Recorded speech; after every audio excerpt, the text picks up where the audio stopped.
Welcome to Kansas Ag Report. I'm Ken Rogers. Recently, the annual Risk Profit Conference took place on the campus of Kansas State University. On this week's program, we'll hear from livestock economist Glynn Tonser with his outlook on the livestock sector, and Allen Featherstone, who leads the Ag Economics Department at KSU, shares some thoughts on farm income. Also in the program, we'll have features from the Kansas Soybean Commission and Kansas Department of Agriculture, and our weekly updates from the Kansas Livestock Association and Paragon Ag Advisors. In a moment, we'll have some ag news and feature from a new partner as we welcome Kansas corn to the Kansas Ag Reports. Closed captioning brought to you by Farm Bureau, a grassroots ag organization representing the state's farmers and ranchers since 1919. KFB.org. Kansas Wheat Commission, leaders in the adoption of profitable innovations for wheat. Online at kswheat.com. Kansas Livestock Association, supporting our members' business interests to meet consumers' demands. KLA.org.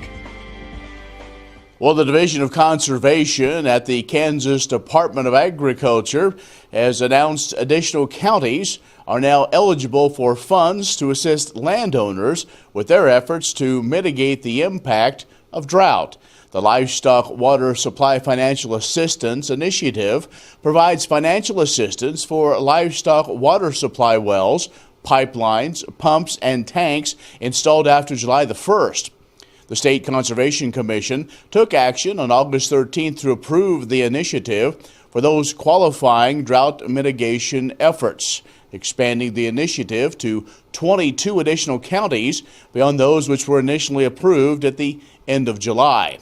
Those additional counties include Anderson, Atchison, Bourbon, Brown, Cherokee, Crawford, Donovan, Douglas, Franklin, Jackson, Jefferson, Johnson, Labette, Leavenworth, Lynn, Marshall, Miami, Montgomery, Nemaha, Neosho, Washington, and Wyandotte.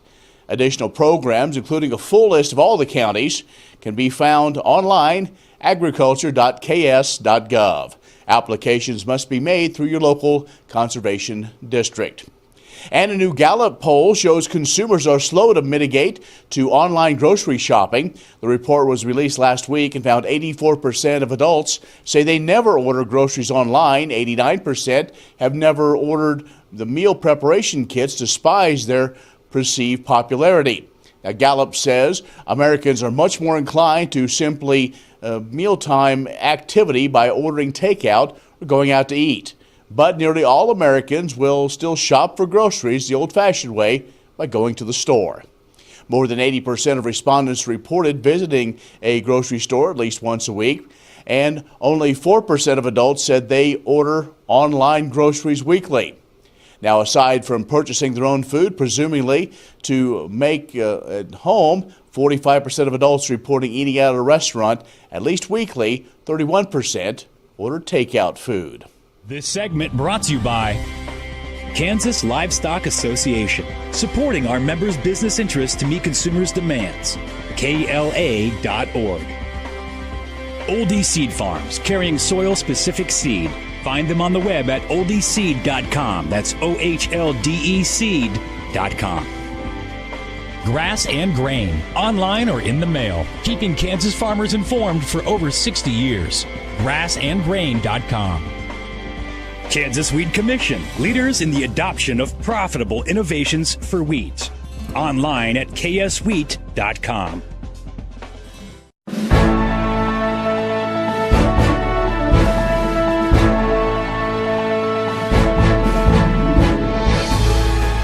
Hi, I'm Sue Schulte with Kansas Corn, and here's what's going on with the Kansas Corn Growers Association. The association represents its members in policy and regulatory issues and promotes Kansas corn. Here's an update.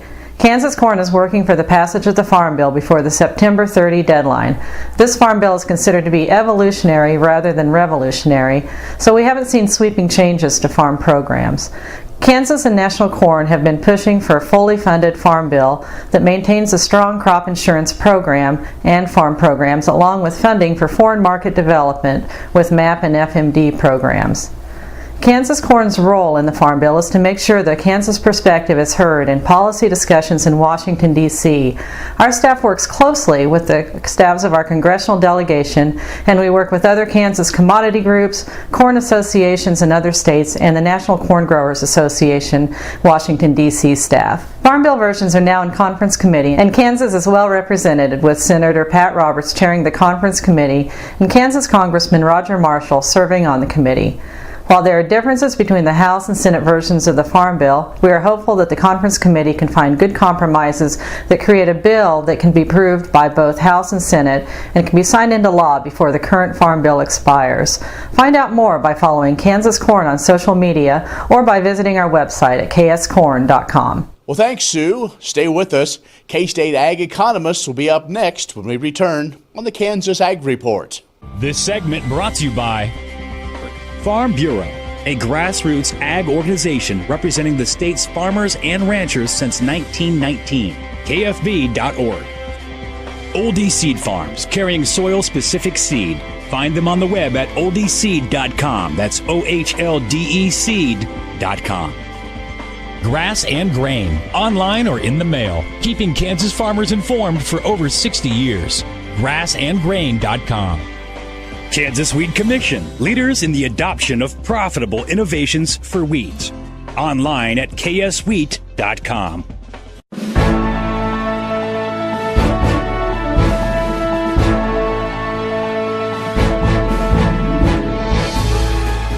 Well, the annual Risk Profit Conference took place a few days ago in Manhattan, and one of the keynote presenters, Dr. Glynn Tonser, a livestock economist at K-State. He summarizes what he told the conferees.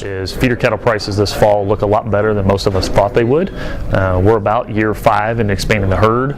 It's oftentimes you see lower prices with that, but we've had really good beef demand, which has helped up cattle prices. So cow-calf producers are looking at a better than expected year, which is nice. Likewise, go through the supply chain, stocker backgrounders, those are going to buy those calves and add weight before they go in the feed yard, are looking like they're going to have some potentially positive margins. So I talked in depth about that, and all that information is on our website. The Feedlot Industry had a good start to the year, or ended 2017, I should say, good. 2018's had some rocky months, was improved recently, mainly because we have positive surprises on the amount of beef that we've been exporting. My last broad comment while I was here, which plays off the theme of this conference, was concerns with ag trade. There's lots of discussion in the news about trade policies and quote-unquote tariff wars and trade wars and so forth, so I try to add some context to that. Meat exports, so beef, pork, poultry, are more and more important to this industry every year. They've been very important to date in 2018, and there's some concerns for the rest of the year and going forward on what that's going to look like, so I was trying to provide context on that. Yeah, so we're in the midst of expansion, so average production prices have actually been better than expected, but they are lower than they were a couple years ago. So meat prices are lower than they were a couple years ago because beef, pork, and poultry production is up, and consumers are seeing that in the grocery store and in restaurants and so forth. I won't belabor the detail there, but those prices are higher than they would be if we didn't have strong export demand. So what consumers may not see day to day, but the reality is we have the domestic market and the foreign market that are bidding for some of these pounds. Oftentimes they're different products and sometimes they're the same product. So producers stand to benefit by sending those products to their highest value outlet, which is one of the things I try to illustrate in an in-depth trade talk. One of the underlying themes of the conference was trade and where it's heading. Tonser was asked when he sees things starting to settle just a bit. As an economist, I say I don't have a good crystal ball. It's gray, broken, and very cracked and all the time. So I don't know when they quote-unquote will settle down. I am optimistic, quote-unquote, in the long term. North America is the center of, not the only place, but we are core for meat production, and even more narrowly, grain-finished beef production. The U.S. and Canada are about the only spots in the world that have a large production base for that. So to the extent that global protein demand is going to grow, and I think it will, we're well positioned for that. But I do suspect we're going to have a lot of what I hope are short-term hiccups as it relates to trade negotiations, tariff deals, and so forth that could get in the road of that. But long-term, I am definitely bullish that we are well positioned to benefit from that global protein demand. Well, if you would like more information on this or other topics, he says there is a one-stop source. Here in the Agriculture Economics Department at Kansas State, we have a website called Ag Manager. So it's agmanager.info. It's basically our extension website for the department. Lots of information there. If you click on the Contributors tab, you'll see the list of names specific to what we're referring to. If you click on it, you'll find my presentation. For all my collaborators, you click on their name. If you saw them present here, you can track it down. Actually, the proceedings of this event and past year's events are on that website and so forth. So I encourage our audience to go there. When we come back, K-State's Dr. Allen Featherstone. Agriculture information on your computer or mobile device. News and views on grains, livestock, policy, and opinions from newsmakers can be found by liking AgView on Facebook, and on Twitter, follow AgView News, a reliable and relevant source. AgView.net. All over the country, more and more communities are making the change to biodiesel, made from U.S. soybean oil. And the decision continues, improving the health and welfare for millions of Americans while adding billions to our national economy.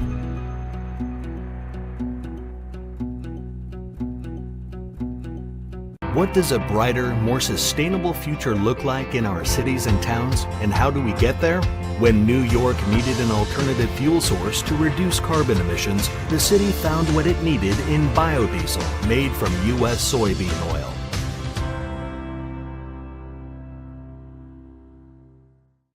Many seed companies claim to offer the latest genetics, but how many have tested those genetics in soils just like yours? The Oldie Seed Know to Grow research program has fully tested the latest seed genetics in soils that are right in your neighborhood.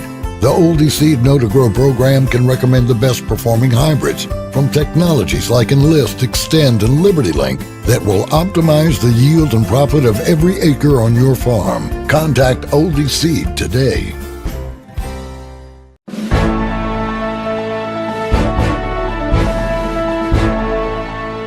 One of the breakout sessions each year is the big picture view of where things are with the ag economy.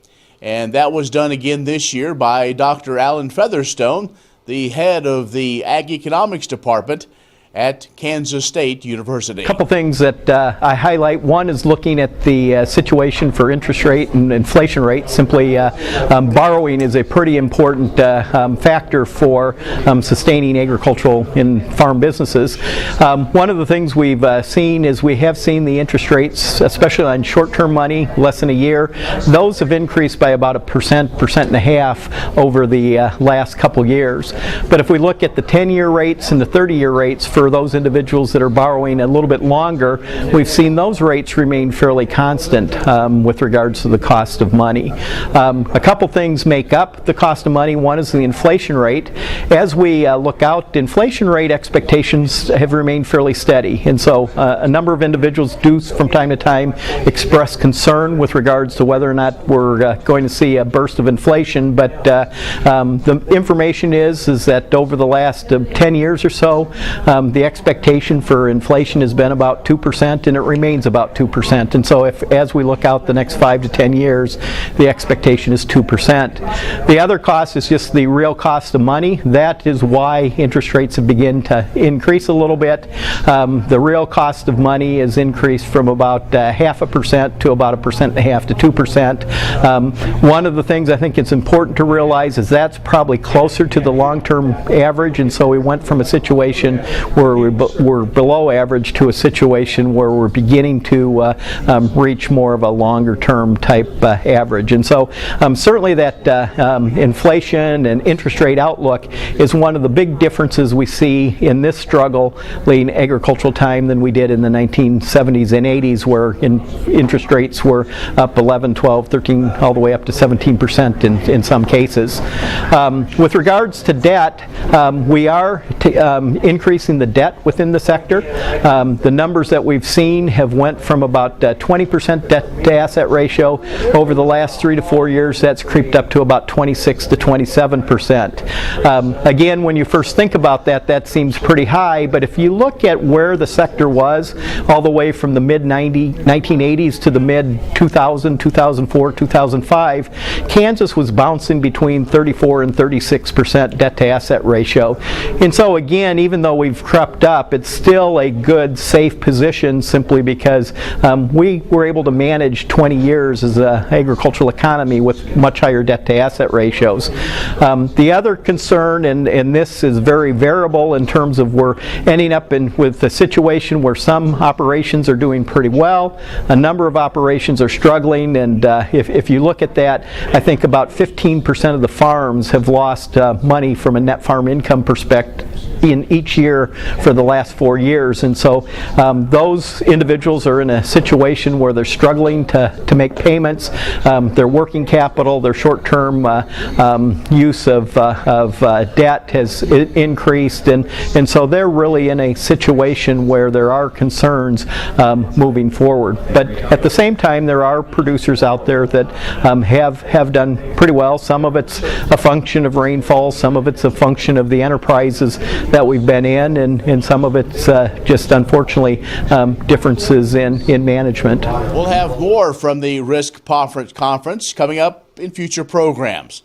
Stay with us. We'll have updates from the Kansas Soybean Commission, Kansas Department of Agriculture, Kansas Livestock Association, and Paragon Ag Advisors in a moment.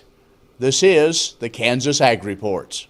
Spring is sprung, and Premier Farm and Home has what you need to keep your yard crabgrass free throughout the season. With a complete line of pre-emergents, you can stop crabgrass before it starts. Premier Farm and Home, 900 Southwest University Boulevard, or find them on the web at heycow.com.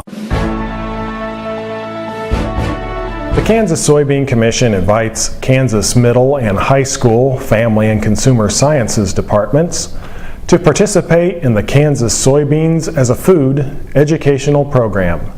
Its purpose is to acquaint students with soy food's nutritional qualities, uses, and taste, as well as the livestock industry's importance to soybean farmers. Schools may receive reimbursement for the cost of soybean products used in food preparation classes and soy products available in stores.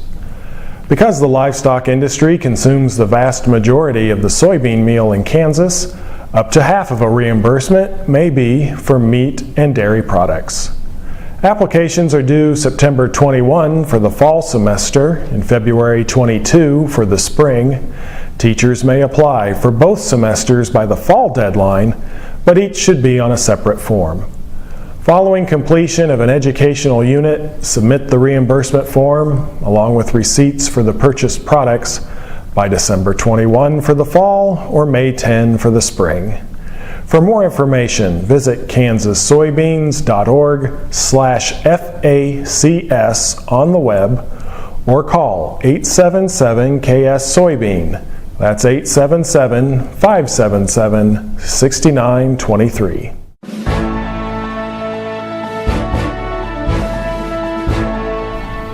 The Kansas State Fair is just around the corner, and it's one of the best parts of the year for the Kansas Department of Agriculture. We are always excited to be a part of the fair, as many of our staff will assist in a variety of areas ranging from animal health and food safety to agriculture education and advocacy. Our trademark program, From the Land of Kansas, is celebrating its 40th year with a booth in the Pride of Kansas building all week. Chef Allie will give live cooking demonstrations on both weekends, and many of our member companies will be featured in the booth, offering tasting opportunities and selling their From the Land of Kansas products. KDA also will be represented at the AgriLand booth, also in the Pride of Kansas building. Children visiting AgriLand will enjoy a hands-on experience, learning how Kansas crops and livestock provide us with food and other items we use every day. Our Division of Animal Health staff oversees biosecurity services for the thousands of livestock exhibitors, bringing animals to show at the fair. Exhibitors must present health inspection forms to help ensure the safety of all animals and exhibitors at the fair. And our food safety and lodging program personnel will be present to inspect the food vendors and to provide education and assistance to all of the vendors, ensuring that food preparation areas are clean, food is prepared and stored safely, and that workers are following proper food handling guidelines. The Kansas Department of Agriculture encourages all Kansans to head to the fair to enjoy all of the exhibits, entertainment, competitions, and educational displays. The Kansas State Fair is a wonderful showcase of Kansas agriculture, industry, and culture, as well as an educational and entertaining experience that is the pride of all Kansans. To find out more about the Kansas State Fair, go to kansasstatefair.com. What if sustainability were synonymous with U.S. soy? If energy efficiency, water quality, and soil health help define U.S. soy's value, that future is here, the time is now. To meet end-user demands, the Soybean Checkoff is committing to sustainability that's achievable, worthwhile, and enduring. A message from the Kansas Soybean Commission, the Soybean Checkoff, progress powered by Kansas farmers. The producer-funded Kansas Wheat Innovation Center was built to get improved varieties into the hands of farmers faster. Kansas Wheat, farmers advancing their future through wheat genetics research. Kansas Farm Bureau, the voice of agriculture, represents grassroots agriculture. The state's largest and most powerful farm organization stands up for its members through leadership development, agriculture education, legal defense, environmental advocacy, farm safety, and risk management. Members also enjoy money-saving benefits. To join our organization today or to learn more, go to www.kfb.org or find us on Facebook and Twitter. What does a brighter, more sustainable future look like in our cities and towns, and how do we get there? When New York needed an alternative fuel source to reduce carbon emissions, the city found what it needed in biodiesel, made from U.S. soybean oil.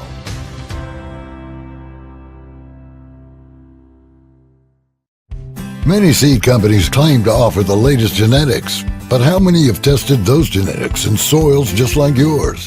The Oldie Seed Know to Grow research program has fully tested the latest seed genetics in soils that are right in your neighborhood.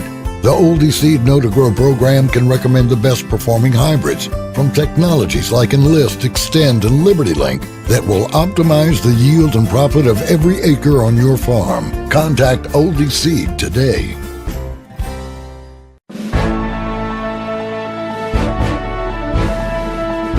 KLA partnered with Kansas State University on 3 ranch management field days held across the state in August. A total of more than 300 livestock producers attended the event, sponsored by Bayer Animal Health and the Farm Credit Associations of Kansas. Blue Partnership hosted the August 6th field day on the Nichols Ranch near Medicine Lodge. Principals in the Blue Partnership explained how they've rehabilitated the ranch through a combination of aggressive mechanical cedar removal, prescribed fire, improved water distribution, and the landowner adding to the ranch. Russell and his brother CJ Blue now are stocking the ranch with 350 to 400 Red Angus commercial pairs during optimal rainfall seasons. The benefits of windbreaks and utilizing cover crops to improve soil health were highlighted at the August 13th field day near Quinter, hosted by Tyler and Casey Remington. The final field day in the 2018 series was hosted by Loma Land and Cattle near Lacine on August 16th.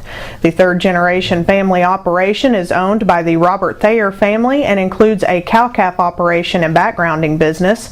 A panel discussion on the best options for managing invasive plant species topped the agenda. Suggestions included herbicide use, prescribed burning, and using goats to intensively graze brush in pastures.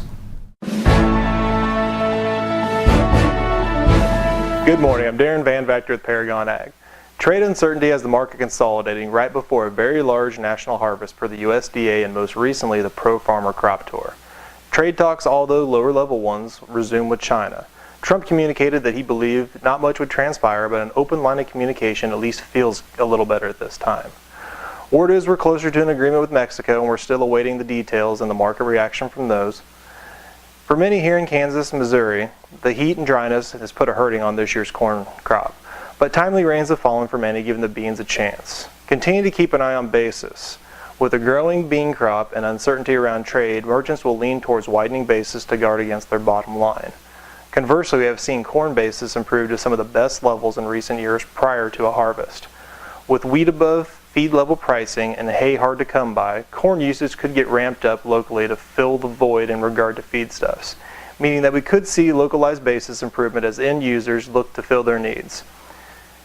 If you have the capability to store on farm, it may be something to look into. Just remember, basis is only half of the cash equation, so continue to hedge and protect accordingly. If you typically do not or cannot store, you may look at other strategies. Remember, marketing is not a one-size-fits-all approach. You have to find something that fits you. If you want help, give us a call here at Paragon Ag Advisors, 888-452-8751. I'm Darren Van Vactor. Be safe and have a great week. Closed captioning brought to you by The Soybean Checkoff. Progress powered by Kansas farmers. KansasSoybeans.org. Farm Bureau, a grassroots ag organization representing the state's farmers and ranchers since 1919. KFB.org. Kansas Wheat Commission, leaders in the adoption of profitable innovations for wheat. Online at kswheat.com. Kansas Livestock Association, supporting our members' business interests to meet consumers' demands. KLA.org. Spring is sprung, and Premier Farm and Home has what you need to keep your yard crabgrass free throughout the season. With a complete line of pre-emergents, you can stop crabgrass before it starts. Premier Farm and Home, 900 Southwest University Boulevard, or find them on the web at heycow.com. What if sustainability were synonymous with U.S. soy? If energy efficiency, water quality, and soil health help define U.S. soy's value, that future is here, the time is now. To meet end-user demands, the Soybean Checkoff is committing to sustainability that's achievable, worthwhile, and enduring. A message from the Kansas Soybean Commission.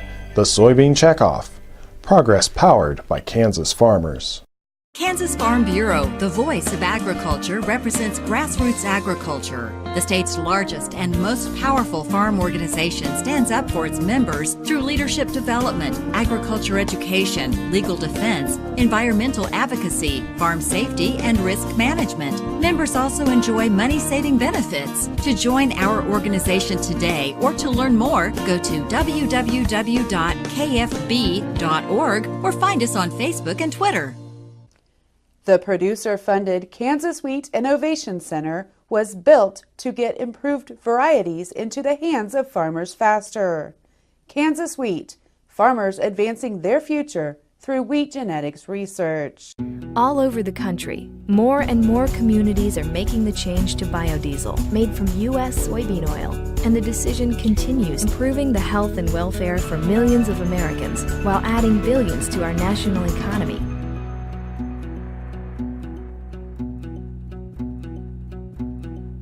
What does a brighter, more sustainable future look like in our cities and towns, and how do we get there? When New York needed an alternative fuel source to reduce carbon emissions, the city found what it needed in biodiesel made from U.S. soybean oil.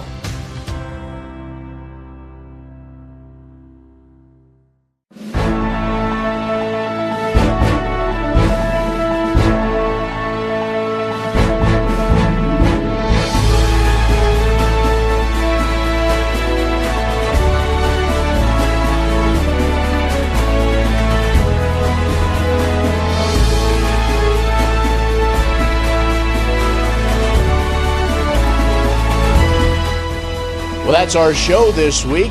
Be social with us at KansasAgReport.net or on Facebook and Twitter. We appreciate you watching the Kansas Ag Report. I'm Ken Rogers. We'll see you next week.